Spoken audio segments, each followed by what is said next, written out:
গান পাগল জনপ্রিয় ব্যান্ড তারকা শাফিন আহমেদ গত 9 জুলাই বাংলাদেশ থেকে যুক্তরাষ্ট্রে পাড়ি জমান কনসার্টের জন্য। ওখানে গিয়ে প্রথম কনসার্টটি সফলভাবে শেষ করেছিলেন।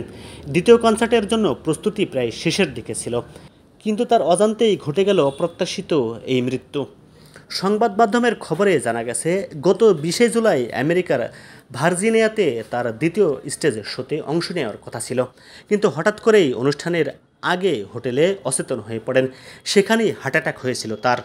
শাফিন আহমেদের বড় ভাই হামিন আহমেদ সংবাদ মাধ্যমকে বলেন, অনুষ্ঠানের দিনই 20 জুলাই শাফিনের শরীর খারাপ লাগা শুরু করে। খারাপ লাগাটা এমন পর্যায়ে পৌঁছায়, নিজের নিয়ন্ত্রণ রাখতে না পেরে হোটেলের রুমেই আয়োজকদের সামনেই শাফিন পড়ে যায়। তখনই হাসপাতালে নেওয়া হয় তাকে। প্রথমে হাসপাতালে নেওয়ার পর প্রাথমিক চিকিৎসা দিলে কিছুটা ভালো অনুভব করেন শাফিন, কিন্তু রাত 3:30টার দিকে আবার হার্ট অ্যাটাক হয়। 5 থেকে 7 মিনিট একেবারেই অচেতন ছিলেন। এরপর সিপিআর করে তার জ্ঞান ফিরিয়ে আনার চেষ্টা করা হয়। সিপিআর শেষে তাকে লাইফ সাপোর্টে নেওয়া হয়, কিন্তু তিনি আর দর্শকদের সামনে ফিরে এলেন না আলো হয়ে।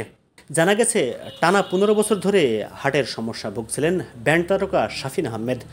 15 বছর আগে প্রথমবার ভারতে হার্ট অ্যাটাক করেন শাফিন আহমেদ। ভারতের ওই হার্ট অ্যাটাকও মেজর ছিল। এরপর সেটা নিয়ন্ত্রণে আসে নিয়মিত চিকিৎসার মাধ্যমে। এরপর কক্সবাজার এবং ঢাকার কেরানীগঞ্জেও 2 বার হার্ট অ্যাটাক হয় শাফিনের। শাফিন আহমেদের জন্ম 1961 সালের 14 ফেব্রুয়ারি।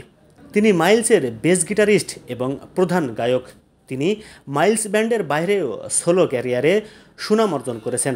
এছাড়াও বেশ কিছু সোলো এবং মিক্সড অ্যালবামে তার গান রয়েছে। তার কণ্ঠে তুমুল জনপ্রিয় কিছু গানের মধ্যে রয়েছে চাঁদ তারা সূর্য, জ্বালা জ্বালা, ফিরিয়ে দাও, ফিরে এলে না, আজ জন্মদিন তোমার প্রভৃতি।